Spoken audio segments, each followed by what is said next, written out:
All right, welcome back to One Fourth TV. We got Utah Tech star guard Isaiah Pope here today.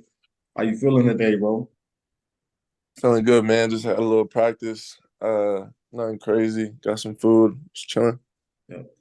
All right, so a lot of people don't know you had an interesting journey to how you even ended up at Utah Tech. But before we go there, I kind of want to talk about your journey after high school. You was a ranked three-star by 24/7 coming out of high school.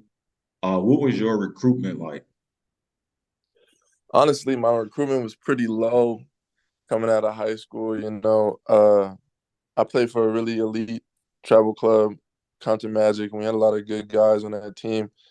And so I didn't really get to play that much. Didn't get that many looks from college coaches on the circuit. But then, my senior year, I had a good senior year in high school, but coaches thought I was a little underdeveloped, kind of goofy, was skinny. So, they wanted a lot of coaches wanted me to go JUCO year or, prep school or something. So going into the summer before freshman year of college, I didn't really have any offers, except for like JUCO was wanting me to come. And then late in the summer, I went to a tournament for like a senior showcase or whatever. And Coach Kinder from Humboldt State was there, and he seen me play. And he actually was the only school to offer me. And I committed like 3 days before school started, packed everything up, and then went up there. That's crazy because I don't even think I ever told you this. Like to this day, I still watch high school basketball and all that. And I remember seeing you like on the Beach City Hoops platform and all that. And you definitely was good enough to go D1. So when you came to Humboldt, I was like, I don't know how Kinder pulled that off, but that's a solid pickup. And then I guess you played your freshman year at Humboldt. And then how did you end up getting to Dixie State, which is now Utah Tech? As you know, we had a good year that year. I had a good year statistically, freshman year, all that. And so when Kinder got let go, my parents sat me down and they were like, we should maybe explore, going to the next level or, getting somewhere higher, somewhere better. And, Humboldt was taking a while to get a new coach and they weren't really doing well at communicating with me on what was next. So I decided to enter the portal. And when I hit the portal, I had like every D2 in California tell me they wanted me to come. Mm. And then Division 1 wise, I had North Dakota, Idaho State, some interest from Sac State, maybe another one I was forgetting, and then Dixie State. And so it was COVID had just hit, so Mm. everybody was in the house. It was a lot of Zoom meetings. I didn't really get to take any visits because they weren't allowing visits. Schools had been shut down. And so I knew my boy Frank was already out here at Dixie. So when they offered me, I called him and I asked him, what does he think? How is it over there? And he gave nothing but a good word in. And so, out of the top ones that I had, Dixie had the best location. And since I couldn't take any visits, at least I knew somebody here already who was on the team who knew the system. All right, And so I took his word for it and I just committed here. man, that's what's up, man. Now I know going from high school to playing any level of college basketball, whether it's JUCO, D3, D2, D1, whatever, it's going to be a difference in just pace and overall talent level. What was the actual adjustment like going from Humboldt to D2 to going to D1? Was there like a learning curve that you had to overcome, or Yeah, I think so. Just simply off at the base level, I mean, the athletes are better in Mhm. most cases. Guys are stronger. They're more, in tune with their bodies. They know their games very well. They know what they do right, what they don't do very well. So that was a big one. Was for me still like physically developing because I was still young. I was 19, and then I would say pace was another one. The game is much faster, much more precise.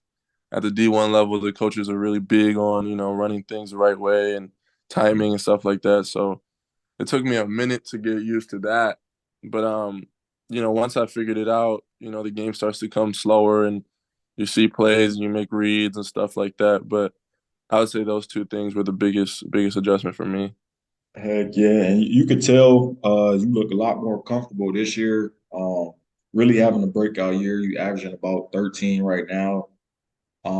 Coming off of not a season high, but coming off 24 against Southern Utah. What did you do to get to that point? Like I've seen you personally put in work, but what led you up to this point? I think confidence was the biggest key. We lost one of our big scorers last year, who for a man who graduated, and so I knew that we had our point guard coming back who scored a lot of points, but somebody else was gonna have to pick up the slack, to help him out, and I just wanted that person to be me. And thankfully this year, like last year, I had to deal with some injuries and stuff that were kind of holding me back. And Mm, this year, I've been pretty healthy all year, and just was confidence. I know what kind of player I am. I know the talent I have, and I just wanted everybody to see it.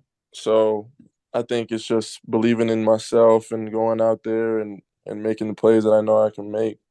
I think that's the biggest part for me. yeah. So I saw you had you went on like a 3 game tear, average like 25 points in that 3 games. You had like 25, 23, 27. Were any of those games like the game where you felt like all right, I'm here now, like I'm just as good as anybody on this level, or what was that game for you so far on the D1 level? Yeah, that was big. Uh, our point guard he had been out for like 5, 6 games. He had an oblique strain, so he couldn't play for a few weeks. And so, Mhm. I was having to bring the ball up more and all that. And the coaches wanted me to take on a bigger responsibility and try to make up for him not being there. And that was really what I did. I said, okay, he's not there. There's a lot of shots that are gonna be missing. I'm gonna pick up some of them shots. I'm gonna pick up some of them, fast breaks, the making plays, assists, stuff like that. And so, you have 21 game. You think you can do it again the next, and so Heck yeah. I did it the next, and then you do it again, and it just builds on itself, really. So I was just trying to take a bigger responsibility for the team, trying to help us, get some wins. So I would Heck say yeah. that was the first game. When you shoot it great, you feel like you can average 30. So For you sure. just got to keep building up on that, really. Man, that's dope, bro, for real. Who's been your toughest matchup at the D1 level, from a player perspective, not even just the team? Oh man, we're gonna play some good teams. I would say last year we played Gonzaga over there. Um, Drew Timmy is really good. He a He dog, lived up bro. to the hype. He lived up to the hype for sure. Great college player. He's up there. We went to U of A this year. They had a really good point guard, Kirk Kriisa. He, torched us for like 25 and 7 or something like that. And they're big man. Um, I would say those two guys and their teams collectively were probably the biggest games I've ever played in for sure. Mhm. But also it's just that when you get to that high level of Division 1, those guys, most of them are all extremely elite at what they do. So that was just an eye opener for me. Yeah. I feel like when you get to them higher levels, that the atmosphere kind of stands out more than just the actual basketball game itself. I remember we played against Kansas, and the atmosphere in Kansas is just crazy. Like, it's full of people, everybody yelling. You can barely hear your teammates, your coaches. What's been the craziest atmosphere you played in so far? Like I said, man, it's tied between Gonzaga and U of A because Gonzaga's smaller, but it's sold out. Yeah, Like, and the student section is right there on the court. So I mean, we're warming up and they're doing their chants and they're jumping and the floor just starts shaking like while you're trying for to do layups and sure. stuff. And U of A is huge. Their arena is huge. I think it was like 16,000 people were there or something like that. Yeah, Crazy. And GCU too. Every time we play at GCU, it's rocking. It's sold out, smaller gym like Gonzaga, but those fans are nuts. So I would say those are probably my top three, craziest atmosphere that I've played in for sure. yeah. Gonzaga is crazy. We played there too. Um, they student section goes crazy. Even hour before tip off, they in warm ups yelling at you and stuff. Um, so what kind of advice would you give to somebody coming out of high school? Maybe they feel like they're playing pretty good.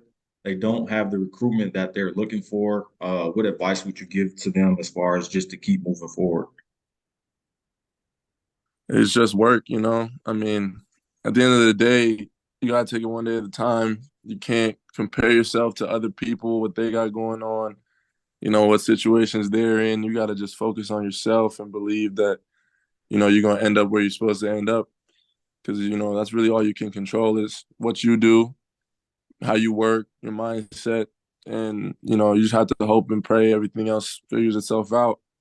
You know, it's really that simple. You know, a lot of people try to oversimplify it and complicate it and worry about too much that they can't control. So you just have to focus on yourself, lock in with yourself, make sure you're ready for when that time comes.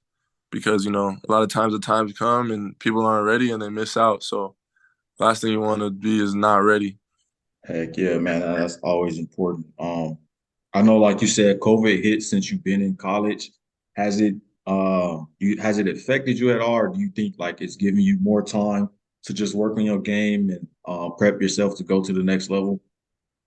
I think COVID, yeah, I think it has helped. You know, I mean, it was a crazy time playing that year, you know, with the mask and everything and limited fans and stuff. But you know, everybody got their year back. So, you know, it was really just a free year to like learn how to, you know, play at that level and, you know, what you need to work on, what you're good at. So I think it's helped, honestly. Yeah, Well, fuck. But I think it's helped, you know. It's just it was like basically a free year. Like everybody got a free year to just develop and play against good people and work with your teammates and your coaches. So I think you know, as much as you know, bad as COVID brought, I think for college athletes, at least for me, I think it was beneficial. alrighty. What's is there a difference in facilities as far as like um going from D2 to D1, like the locker room? Maybe you guys have a training room or something. You know, we really didn't get much of that at Humboldt. We kind of had the basic level things. What's like the facilities like for you guys at Utah Tech? Yeah, definitely. You know, I mean, Humboldt State, our locker room wasn't even in the gym. You know, I remember we had to walk outside and walk down the stairs. So yeah, we got a locker room in the gym. Brand new training facility here. You know, a lot of cool things: cold tub, hot tub, underwater treadmill, a bunch of tables to get work on, like 9 different trainers. We get all the you know sleeves and pads and the space boots for your recovery and you know massage guns, all that stuff. Uh, Brand new, you know. Uh, well, I would say like the gear. We get more gear, more shoes, more sweatsuits, all that type of stuff. You know, we couldn't even keep our sweatsuits at Humboldt. Man, for real, we couldn't keep nothing, bro. Yeah, crazy. And so, you know, we get like 3 or 4 of those, and Can you y'all just know, go ask for gear whenever you want it? for like the base stuff, like if you need more sleeves or something, or like compression shorts and stuff like that, yeah. Yeah, But like for sweatsuits and stuff, they really give you all of that, like you know that you need. You don't really need more than that yeah. unless you lose it. Um, yeah, I would, and then like road trips and stuff, better hotels, you know, better meals on the road, more, you know, scholarship money for housing and stuff like that. So there's definitely a difference from D1 to D2 for sure. That's And dope, man. I'm at a mid major too, so I the high majors are even crazier. Yeah, the You high know, major, that's probably you probably feel like you're in the league once you get to that point. man, definitely. I know dudes that you know go to UCLA and they went to Kentucky and stuff like that, and it's really like the league at that level. You know, of course they got to go to class and stuff still, but you know they their dorms are like built into the gyms and like they could just walk over, get in whenever they want, and you know they have rooms where they can chill and they got always have food for them and stuff like Yeah. that. So I seen a video of Kansas, they had like a whole practice gym in their dorm. That was crazy to see. I don't know if you it's saw anything nuts. like that, but It's yeah, nuts. That's nuts. So what's your plans after college? I know, of course, everybody wants to play pro. I feel like you got a good chance, man. You can shoot the ball, man. So it's a spot for a shooter on any team in any league. Is that part of your plans though to try and go pro, maybe NBA or overseas or For sure. For sure, that's something I want to do. And with the COVID year, I have one more year left of eligibility still this year, even though mm, I graduate in the spring. So I can explore that option. Maybe play one more year, try to get some more stats under my belt, some more footage. But definitely, I'm not too good to. I don't think I'm too proud to play overseas anywhere. And eventually, if I make it to the NBA, that would be great. But I just want to. I don't really want to get a real job. As soon as I'm done, I'd like to heck keep yeah. hooping. While my body's still feeling good. So I definitely think that I would go pro somewhere. I do want to go pro somewhere. That's fire, bro. Heck yeah. How did you? I meant to ask this earlier. How did you even get to basketball? Was it something that always came natural to you, or somebody kind of have to put you in it, or So my dad played when he was younger. He went to Long Beach State, played there, went to Long Beach City, and then he finished at Seattle U. So he put a basketball in my hand as early as I can remember. Like 3, 4 years old, I was in the rec leagues playing at the park with him, all that type of stuff. And I played football too, baseball a couple years. Didn't really like baseball. I played football all the way up until high school, and then I just made a decision that I always was good at basketball. I think I was always the best at basketball, so I decided to stick with that. And they wanted me to play in high school, but it's too much on the body, too much practice. yeah? You get to miss out like your whole summer and stuff. So I wasn't really trying to do that. So I just decided to stick with basketball, and I knew I was gonna be tall, so I just figured it would work out best for me. Yeah, that's dope, bro. We're pretty much gonna keep it short today. I ain't gonna hold you up too much longer. Um, and then for guys, maybe there's some guys in JUCO, or guys on the lower level that want to transfer up like you did. Um, would you have any advice for them as far as just getting to that next level? Kind of the same thing I asked you about the high school guys coming out.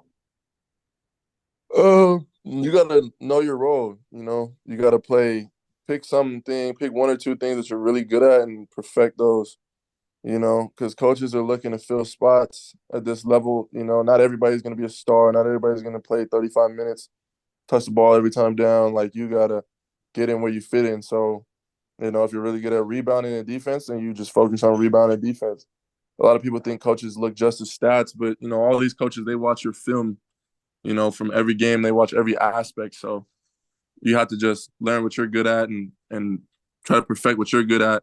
And most of the time, there's a spot for you somewhere. Everybody needs people that play defense. Everybody needs people that rebound, pass, shoot. Whatever it is you're good at, just focus on that and try not to do too much. It's really a lot of people try to do too much. It's more simple than that. Facts. So That's a fact, man. I think that's a lot of thing that most people overlook when they think about playing college ball. That you really got to know your role, man. When you get to college, the coaches are no nonsense. If they feel like you can shoot, they want you to shoot. They don't want to see you dribble. They, like you said, if they feel like you can rebound, they want to see you hit the glass. And then knowing your role, they're gonna trust you to put you on the court because they know when you get on the court, that's what you're gonna do. Um, so when you yeah, for got sure. to Dixie State, did you have a role that the coaches envisioned you in that you kind of had to buy into? Yeah, yes and no. So my first year was COVID year, so it was really, and it was our first year D1. Mm-hmm. So it was kind of a lot of experimenting and seeing, what worked and what didn't. Mm-hmm. And then by that next year, my junior year, uh, they were like, okay, you can score, you can dribble, and you can defend. That was really the top three things that they wanted me to do. But I had hurt my hand like early in the year. So, I wasn't shooting it very well. And so they told me, all right, like, let's just focus on, defense and being a good defender and stuff. So I really worked on my defense and try to, get in there. And if I couldn't make plays on offense, I was trying to make plays on defense, make Mm-hmm. plays for others. And then this year, they really wanted me to step it up offensively and pick up the slack and some points and stuff. And thankfully, I've been healthy, no injuries and stuff. So you got to just learn how to do what the coaches say. Honestly, at this level, like you said, coaches are no nonsense. They want what they want. They want consistency. I think consistency is a big thing too. If you're not getting it done, they'll find somebody else that'll do it. That's a So fact. you gotta just you gotta work and you gotta make sure that you're ready. Heck yeah. Back to Humboldt real quick. When we was at Humboldt, I noticed you used to work out a lot with Jackson. Jackson, probably one of the best shooters I ever seen, bro, in person. Is Man, there anything that you learned from him to kind of help your game on a collegiate level? keep shooting. Keep He shooting would no he matter would shoot what, it. bro. He could miss 12 in a row and then he would go make 15 in a row. Heck yeah, And he that's would where just that always confidence tell me come like in. just he would always tell me just keep shooting it. Like, what I'm saying? You put in the work, it'll go in eventually. And I think that's a big thing is confidence. He taught me just, to work. He Heck used to yeah. have me up on Sundays, like we'd have a game on Saturday. He would have me up Sunday, like make me come down, get in the gym. Like there's really no secret to this stuff. Like Yeah, you yeah. gotta You work, can man. cuss, man. Don't be scared to Nah, cuss. my fault. It's good, but there's no secret to this shit, man. For real. You gotta work, man. It's just work, and it's just believing in yourself. And I think he really instilled that in me early. And seeing him as an older guy, me being like 18, Yeah. I was like, man, if I want to shoot like him or score like that, I got, what I'm saying, I got to get to it. Heck yeah, bro. That's all I got for you for today. Man, I appreciate you getting on here for me.